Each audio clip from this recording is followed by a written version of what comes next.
This is what the West has feared. Iran takes aim in the Middle East with attacks on northern Iraq and Syria. The Revolutionary Guard claiming it hit Israel's spy agency Mossad near the US consulate in Erbil, insisting it was targeting anti-Iran terrorist groups. But this missile reportedly killed civilians. Iran has been supporting proxy groups across the region, Hezbollah, Hamas and the Houthis. The Houthis have been the target of US and UK strikes for firing at ships in the Red Sea. Today, fresh aggression. A missile launched from Yemen hit an American tanker flagged for the Marshall Islands. The ship wasn't badly damaged, but it's the first time rebels have hit a US ship.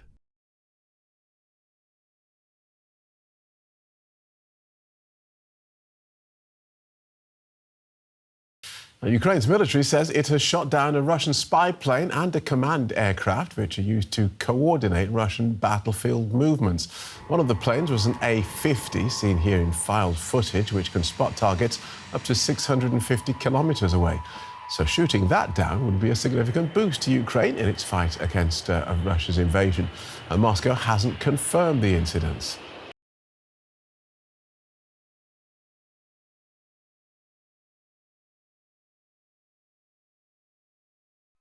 North Korean leader Kim Jong-un is now pushing to make constitutional amendments to officially define South Korea as the most hostile state to the regime.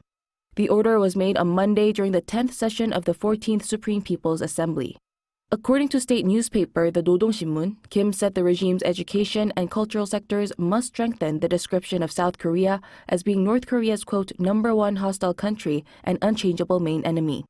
Kim said it is important for the Constitution to reflect the idea of completely occupying, suppressing, and recapturing South Korea in the event of war, and incorporating it into the North's territory.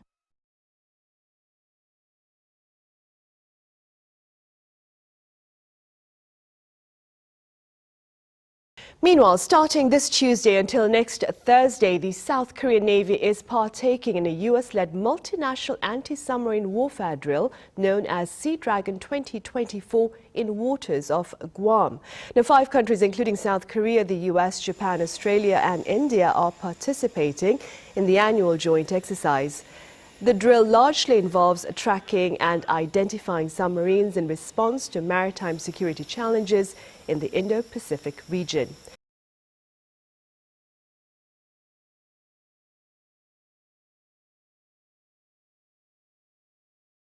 At least one person is reported to have been killed and dozens others wounded in a stabbing and car ramming attack in Israel.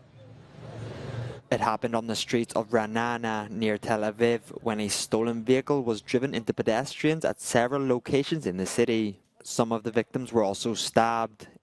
A woman in her 70s was killed and at least 3 other people were seriously injured.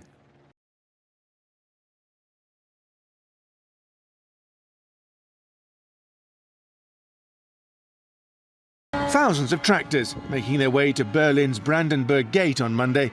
Police were expecting 5,000. It's the climax of a week-long protest against government plans to cut their diesel subsidies and hike taxes. It's not fair, farmers say. But the finance minister said they have to pay their share. A legal challenge to the coalition's budget has forced it into making huge cuts across the economy.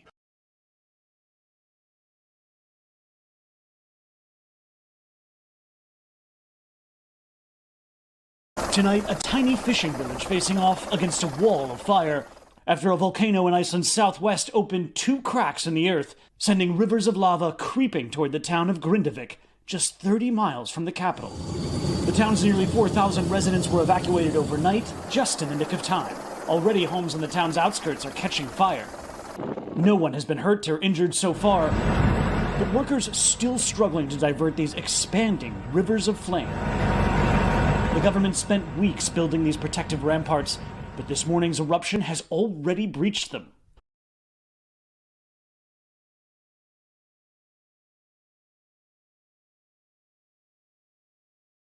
A tragic accident in southern Arizona, a hot air balloon crashing in the desert with 4 passengers and a pilot on board. 4 of those people died. A 5th is hospitalized in critical condition. Eyewitnesses say skydivers were on board the gondola, and when they jumped off, the balloon went straight up and then went down. No word yet on exactly what caused that crash, but federal investigators believe there was a problem with the balloon portion of the aircraft.